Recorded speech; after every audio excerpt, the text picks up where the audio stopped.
আসসালামু আলাইকুম দর্শক। জাহাঙ্গীরনগর বিশ্ববিদ্যালয়ের বাম সাইড, যেটা ঢাকা থেকে যাওয়ার উদ্দেশ্যে, ওই বাম দিক পুরোটা ঘিরে রেখেছে প্রান্তিক গেট 20 মাইল পর্যন্ত।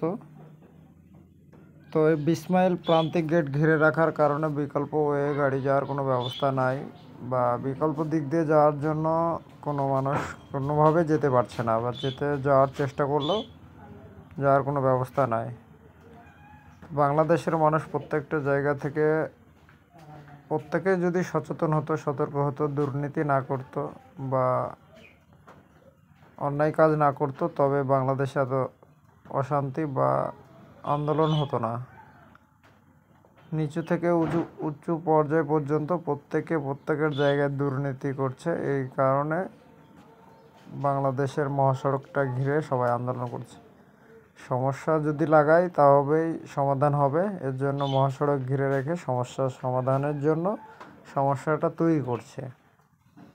তবে প্রত্যেকটা বাংলাদেশের মানুষকে বিশেষভাবে জানাই, একজনের জন্য খাদ বা পুকুরে ফেলার জন্য চেষ্টা করে অন্য আরও 100 বা 500 বা 5000 মানুষ বিপদে পড়ছে। তবে প্রত্যেকটা জায়গায় বা প্রত্যেকটা সেক্টরে প্রত্যেকটা মানুষকে পরিবর্তন হতে হবে বা সচেতন হতে হবে। সচেতন না হলে বাংলাদেশের মানুষকে পরিবর্তন করা সম্ভব না। দুর্নীতি থেকে দূরে থাকতে হবে, মানুষকে বিপদে ফেলা থেকে দূরে থাকতে হবে, টাকা টাকা টাকা টাকা উপার্জন থেকে একটু দূরে থাকতে হবে। যতটুকু প্রয়োজন ততটুকুই টাকা উপার্জন করতে হবে। ব্যাংক ব্যালেন্স, বাড়ি গাড়ি, অর্থ প্রাচুর্য করছে, দেশের বাইরে পালাচ্ছে, পরে দুর্নীতিবাজ ধরা পড়ছে। এগুলো করলে দেশের ক্ষতি বা দেশের ভাবমূর্তি নষ্ট হচ্ছে।